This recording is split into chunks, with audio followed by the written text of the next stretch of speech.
BBC Urdu के programme Sairbeen में खुशामदीद। हमारे लंदन स्टूडियो से मैं हूं आलिया नाज़की। पाकिस्तान में ज़लज़ले से हलाकतों की तादाद 260 हो गई। कई मुतासरा इलाकों में लोगों को इमदादी कामों की सुस्त रफ्तारी पर शिकायत है। अमरीका ने इशारा दिया है कि वो दौलत इस्लामिया के खिलाफ शाम और इराक में ज़मीनी कार्रवाइयाँ कर सकता है। उधर ईरान शाम पर मुज़ाकरात में शिरकत के लिए तैयार हो गया है। और आपको कव्वालों की रूहानी दुनिया में एक ऐसे दरबार ले चलेंगे जो बड़े बड़े कव्वालों की दरसगाह है।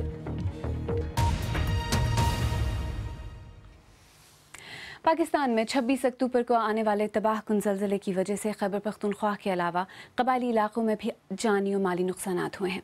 फाटा में सबसे ज़्यादा नुकसान बाजोड़ एजेंसी में हुआ है, जहां हलाकतों के अलावा बड़े पैमाने पर मकानात भी तबाह हुए हैं। इस इलाके में ऐसे गाँव भी हैं जहाँ कोई घर सही सलामत नहीं रहा। बाजोड़ एजेंसी से नवानिगार रिफतुल्लाह औरकज़ई की रिपोर्ट। बाजोड़ एजेंसी में ज़्यादा नुकसान दूरफ्तादा और पहाड़ी इलाकों में हुआ है, जहां आम दिनों में भी रसाई इंतहाई मुश्किल समझी जाती है। एजेंसी में कई ऐसे देहात भी हैं जो ज़लज़ले की वजह से मुकम्मल तौर पर तबाह हो चुके हैं। बेशतर इलाकों में मकामी बाशिंदे खुले आसमान तले या तबाहशुदा मकानात में रहने पर मजबूर हैं। ये जो यहाँ पे कितने कमरे थे? सर जी इधर 5 कमरे थे सर जी, और 5 सर ये 2 बचे हैं सर, वो भी ख़राब है सर जी। ये 3 पूरा गिर गया सर जी, और ये 2 जो है सर जी बच गया सर, ये भी ख़राब है सर जी। इधर देखो सर, ये सारा सामान इसके नीचे पड़ा है सर जी। इधर देखो सर, सारे सामान दबा हुआ है, बिजली का सामान इधर दबा हुआ है सर जी। सारा सामान जो है ख़राब है। और सर जी इधर जो है ये गाँव का कमरा है सर जी। इधर भी 2-3 भैंस है, वो भी मर गया है सर जी, और 2 बकरियाँ और भेड़ वो भी मर गया सर जी इधर। और सर जी इधर जूते देखो सर, सब कुछ वो पड़ा है इधर सर जी, सब चीज़ ख़राब पड़ा है सर जी। इधर देखो ज़लज़ले को आए हुए 3 दिन गुजर चुके हैं, लेकिन अभी तक किसी हुकूमती या सियासी रहनुमा ने मुतासरा इलाकों का दौरा नहीं किया, जिससे मकामी लोग मायूसी का शिकार नजर आते हैं। बाजोड़ एजेंसी का ये संगू गांव ज़लज़ले की वजह से सबसे ज़्यादा मुतासिर हुआ। यहाँ शायद ही कोई ऐसा घर होगा जिसे नुकसान न पहुँचा हो। यहाँ की मकीन गुज़िश्ता 3 दिनों से इन टेंटों के नीचे ज़िंदगी गुजारने पर मजबूर है, जबकि यहाँ ज़लज़ले को आए हुए 3 दिन गुजर चुके हैं, लेकिन अभी तक यहाँ कोई हुकूमती इमदाद भी नहीं पहुँची है। बाजोड़ के वाहिद एजेंसी हेडक्वार्टर अस्पताल में अब भी दूर दराज इलाकों से जख्मियों को लाया जा रहा है। अस्पताल में स्टाफ की कमी के बायस कई जख्मियों को पेशावर भी मुंतकिल किया गया है। तकरीबन अस्पताल में हर एक चीज़ मौजूद है, लेकिन जो कमी है अभी तक वो 1-2 स्पेशलिस्ट की है। जो आर्थोपेडिक सर्जन है वो अभी फाटा डायरेक्टरेट ने इस हालात में इधर एक को तो भेजा है, लेकिन परमानेंट जो है वो सीट वैकेंट है। बाजोड़ एजेंसी में सर्दी का मौसम शुरू हो चुका है। अगर ज़लज़ला मुतासिरीन को बर वक्त इमदाद नहीं पहुँचाई गई तो उनके मुश्किलात मज़ीद बढ़ सकते हैं। रिफतुल्लाह औरकज़ई, BBC न्यूज़, बाजोड़ एजेंसी। पीर को आने वाले ज़लज़ले में खैबर पख्तूनख्वा का ज़िला शांगला बुरी तरह मुतासर हुआ है और सिर्फ इस ज़िले में 49 अफराद की हलाकत भी हुई है। एक दूर दराज पहाड़ी इलाका होने की वजह से मुतादिद सरकारी और गैर सरकारी जायज़ा टीमों ने इस इलाके का दौरा तो किया, ताहम अब तक वहाँ के रिहायशी मुनासिब इमदाद के इंतज़ार में हैं। तफसील के साथ अंबर शमसी। गाँव की ख़वातीन रफ़िया को दिलासा दे रही हैं। ज़लज़ले में शौहर मारे गए, हामला है और सदमे में हैं। अपने आप को संभाल नहीं पा रही, ना अपने छोटे बच्चे को। रफ़िया के भाई मोहम्मद फयाज का अपना घर भी मुनद्दम हुआ है, अपनी बहन की मदद भी कर रहे हैं। शहर में तो सुबह लाता है, शाम को खा लेते, ठीक है। इधर हमारा तो पूरा साल का राशन एक ही चीज़ में हमने रखा होता है, एक पेटी में रखा होता है, वो तो सारा मिट्टी के नीचे आया है, दब गया। तसल्ली सब ने दी है। अब काम तो वो होना चाहिए जो करके दिखाए, वो किसी का काम नहीं है। सारी है, अभी तक तो किसी को कोई इमदाद नहीं मिला। मंदूरिया गांव में 5 घर गिरे हैं और गम का माहौल है। इस गांव में जैसी कहानियां हैं, ज़िला शांगला के ऐसे कई गांव हैं जैसे इस तरह की कहानियां वहां भी मिलेंगी। ये एक पहाड़ी इलाका है और गांव यहाँ दूर दूर बिखरे हुए हैं। वहाँ भी हर गांव में लोगों के घर गिरे हुए हैं, उनके अपने प्यारे मारे गए हैं, लोग ज़ख्मी हैं या सामान बर्बाद हो गया है। लेकिन यहाँ के लोगों को यही शिकायत है कि ज़लज़ले का 3रा रोज़ है और उन्हें इमदाद अभी तक नहीं मिली। गांव के बड़े सरकारी एहलकारों को बताने के लिए नुकसानात का अंदाजा कर रहे हैं। हुकूमत से हमारा ये मुतालबा है, जो हमारा जो घर मुकम्मल तौर पर तबाह हो गया, फ़िलहाल जो है ना पूरी तौर पर इसको टेंट और सर्दी का मौसम है, इसके लिए कंबल और इसके घर में जो जितने भी सामान ख़राब हो गया है वो सामान दे दिया जाए। हमारा अर्ज़ यही है, बच्चों का हमारा परवरिश हो गया, जिसकी उपाधि हो गया उसका बच्चों का मकसद तालीम का, उसका घर का, और जिसका बच्चा उपात हो गया उसका घर का इंतज़ाम बनाएगा। रफ़िया के बेटे के मुस्तकबिल पर सवालिया निशान है। खुद घर से बाहर नहीं काम कर सकती और बच्चा औरों के सहारे जीने पर मजबूर है। अंबर शम्सी, BBC न्यूज़, शांगला। हालिया ज़लज़ले के बारे में पाकिस्तान, अफ़गानिस्तान और इंडिया में सोशल मीडिया पर भी बात हो रही है। अनुकृति झा नई दिल्ली से लिखती हैं, नेपाल के ज़लज़ले के बाद जो ज़लज़ला अब आया है, इससे न सिर्फ ज़मीन बल्कि हमारे दिल भी लरज़ उठे हैं। नूरजहां अकबर काबुल से लिखती हैं, अफ़गानिस्तान में आने वाला तबाहकुन ज़लज़ला न सिर्फ अफसोसनाक है बल्कि ये हमारी तवज्जो मौसमियाती तब्दीली जैसे अहम मौजू की तरफ भी मरकूज़ करता है। मोहम्मद शकील पेशावर से लिखते हैं, मैं अपने खून का अतिया ज़लज़ले में ज़ख्मी होने वालों को देने के लिए तैयार हूँ। और ज़ोहरा और उमर लिखते हैं कि मीडिया सूरत हाल को अब तक समझ ही नहीं सका और इसलिए उनकी कवरेज काफ़ी मायूस कुन रही है। आइए अब एक नज़र दीगर अहम मौज़ूआत पर डालते हैं। अमेरिका ने इंदिया दिया है कि आने वाले दिनों में वो इराक़ और शाम में दौलत इस्लामिया के जंगजुओं के ख़िलाफ़ जारी मुहिम में बराह रास्त ज़मीनी कार्रवाई भी शुरू कर सकता है। अमरीकी वज़ीर दिफ़ा एश्टन कार्टर का ये भी कहना है कि इंतहाई अहम अहदाफ के ख़िलाफ़ फ़ज़ाई हमलों में भी तेज़ी आएगी। उधर ईरान ने कहा है कि वो शाम के बहरान पर होने वाले आलमी मुज़ाकरात में शिरकत करेगा। तफसील के साथ आरिफ शमीम। इसका वाज़ेह इशारा गुज़श्ता हफ्ते इराक़ में अमरीकी और इराक़ी फ़ौजियों की जानिब से दौलत इस्लामिया की एक जेल से दर्जनों यरगमालियों को छुड़ाने के लिए की जाने वाली कार्रवाई थी। और अब अमरीकी वज़ीर दिफ़ा ऐश कार्टर ने कहा है कि अमरीका दौलत इस्लामिया के जंगजुओं के ख़िलाफ़ जारी मुहिम में बराह रास्त ज़मीनी कार्रवाई भी शुरू कर सकता है। हम दौलत इस्लामिया पर हमलों की इस्तेदाद रखने वाले अपनी इत्तेहादियों की हिमायत तर्क नहीं करेंगे या फिर खुद ही ऐसे हमले करेंगे, चाहे वो फ़ज़ा से हों या फिर ज़मीन पर बराह रास्त कार्रवाई। उन्होंने सेनेट की आर्म्ड सर्विसेज कमेटी के सामने बयान देते हुए इन हालात का जिक्र तो नहीं किया जिनके तहत अमेरिका ज़मीनी हमले कर सकता है, लेकिन उन्होंने ये ज़रूर कहा कि अगरचे हमारा इराक़ में मिशन अपने इराक़ी इत्तेहादियों को तरबियत और मशावरत देना है, लेकिन अगर हमें कोई हदफ मिला तो हम इस पर हमला करने से नहीं चूकेंगे। अमेरिका की सरबराही में इत्तेहाद ने गुज़श्ता बरस इराक़ और शाम में दौलत इस्लामिया के ठिकानों पर बमबारी शुरू की थी। और अगरचे अमरीकी सदर बराक ओबामा ने इराक़ पर ज़मीनी फ़ौज भेजने की कोई हामी तो नहीं भरी, लेकिन फिर भी अमरीका के 3,500 फ़ौजी वहाँ मौजूद हैं। कमेटी की कार्रवाई के दौरान जब अमरीकी फ़ौज के chairman joint chiefs of staff general Dunford से पूछा गया कि क्या रूस की हमायत के बाद शाम के सदर बशार अल असद को इक़्तिदार से हटाने का कोई और फ़ौजी हल मौजूद है, तो उनका कहना था, इस वक्त तो ताकत का तवाज़ुन असद के हक़ में है।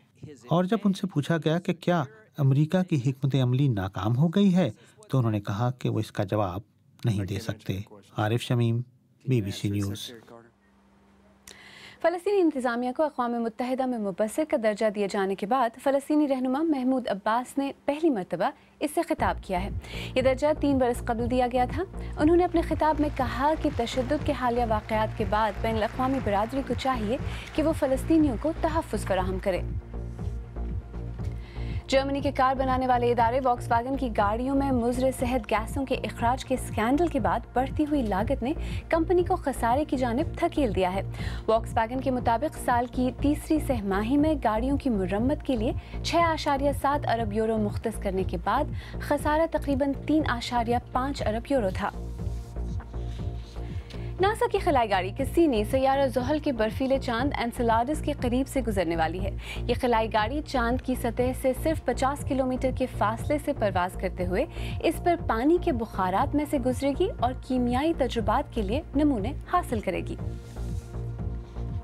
اور آسٹریلیا کے سب سے زیادہ مطلوب افراد کو، جو کہ ایک باپ اور بیٹا ہیں، 8 سال مفرور رہنے کے بعد گرفتار کر لیا گیا ہے۔ جینو اسٹوکو اور ان کے بیٹے مارک پر دوسرے الزامات کے علاوہ ڈکیتی اور آتش زدی کا الزام ہے۔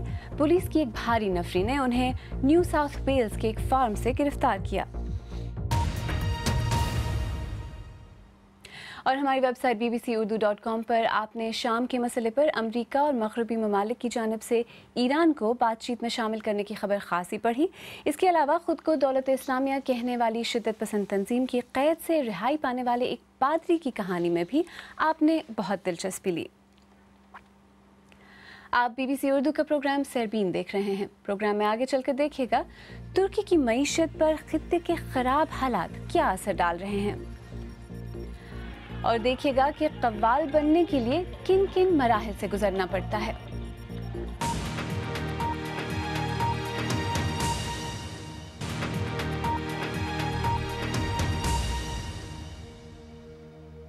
BBC اردو کے پروگرام سیربین میں ایک بار پھر خوش آمدید۔ میں ہوں عالیہ ناز کی۔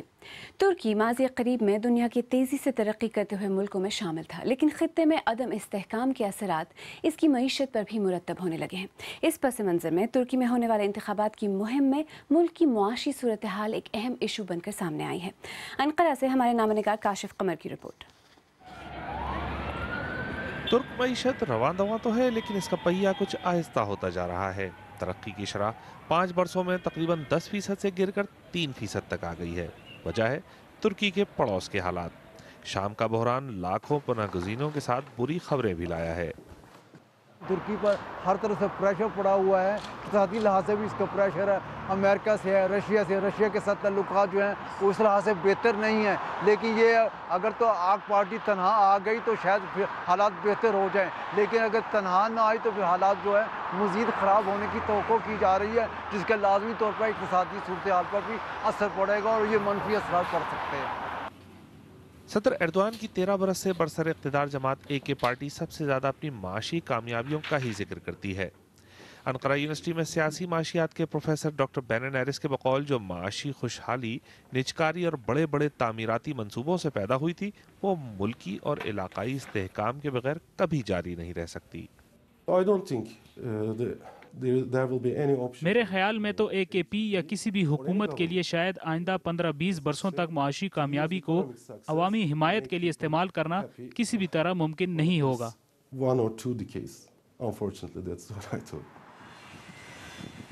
ترک معیشت میں روزگار کے سب سے زیادہ مواقع تعمیراتی شعبہ پیدا کرتا ہے۔ علاقائی صورتحال نے نہ صرف کنسٹرکشن بلکہ مالی خدمات اور موٹر انڈسٹری کو بھی بری طرح متاثر کیا ہے۔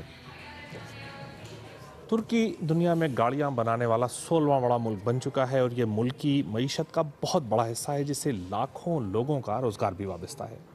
لیکن ناممکن ہے کہ علاقائی اور سیاسی حالات سے معیشت متاثر نہ ہو۔ کچھ یہی حال ترکی کا بھی ہے۔ کہا جاتا ہے کہ ترک معیشت اتنی اچھی نہیں رہی جتنی چند برس پہلے تھی۔ Kashif Qamar, BBC news, Ankara. اور اب ذکر موسیقی کا۔ قوالی اور قوال کے لیے بابا فرید گنج شکر کا مزار روحانیت کا مرکز ہے۔ آج بھی ایک قوال یہیں سے اپنے سفر کا آغاز کرتا ہے۔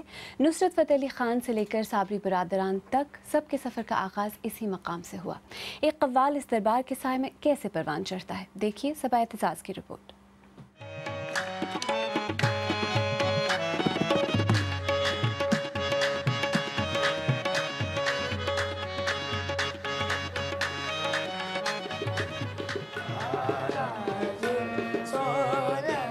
قوالی کا فن پشت در پشت منتقل ہوتا ہے اور نصرت فتح علی خان صاحب کے جانے مانے جلندری گھرانے سے تعلق رکھنے والے بھائیوں سیف اور کیف کی باری آ چکی ہے۔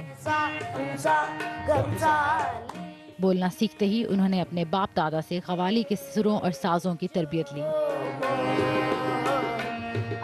آج وہ صوفی درویش بابا فرید گنج کے دربار کی محفل میں اپنا لوہا منوانے جا رہے ہیں۔ جب میں کراچی سے آیا تو دادا ابو کی سنتا تھا قوالیاں اور بڑے پاپا کی بھی سنتا ہوں، اس لیے ان کا اللہ محمد کا نام لیتے ہیں، میرے دل کا اثر پڑتا تو میں نے بھی شروع کر دی۔ میں کہا میرا بھی نام ہو اور میں بابا صاحب کی پہلی حاضری دے رہے تو میں کہا تو وہ اچھی جائے گی ماشاءاللہ۔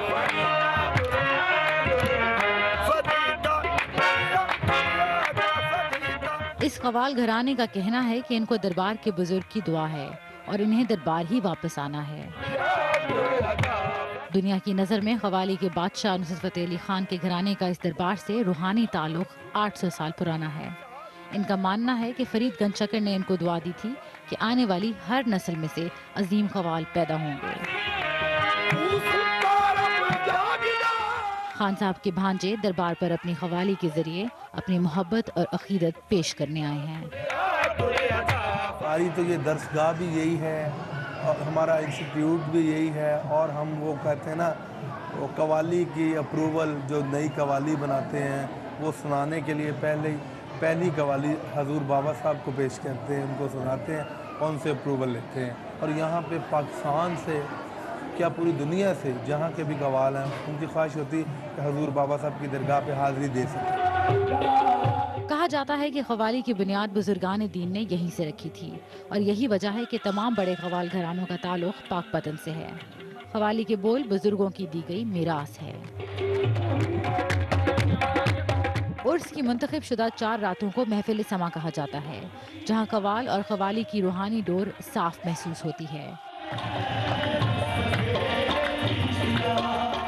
और यही डोर सुनाने और सुनने वालों को जकड़कर वजदान की कैफियत में ले जाती है।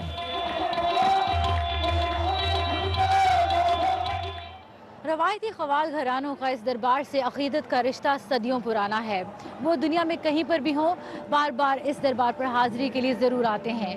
क़वाली में बड़े बड़े नाम जैसे कि नुसरत फ़तेह अली खान साहब और साबरी ब्रदर्स, जिन्होंने क़वाली को दुनिया में मुतारिफ़ कराया, उनकी शुरुआत भी यहीं से हुई थी। और हर उभरते क़वाल के लिए ये एक दरसगाह भी है और पहली स्टेज भी। कई साल की मेहनत के बाद वो घड़ी आ गई है। जलंधरी घराने की नई नस्ल के नुमाइंदे क़वाल घरानों की नज़र में सबसे मुक़द्दस महफिल में खड़े हैं। मासूम कंधों पर बाप दादा की अजीम मीरास का बोझ है।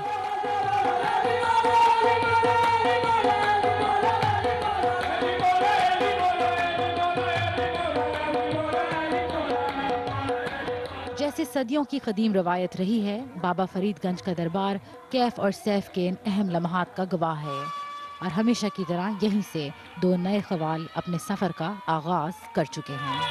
सबा एतजाज़, BBC न्यूज़, पाकपतन। अगर आप चाहें तो मुझसे और हमारी टीम के दीगर साथियों से ट्विटर पर भी रब्ता कर सकते हैं। मेरा ट्विटर हैंडल है @आलिया नाज़की। इसके साथ ही सरबीन इख्तिताम को पहुंचा। आलिया नाज़की को अब इजाज़त दीजिए।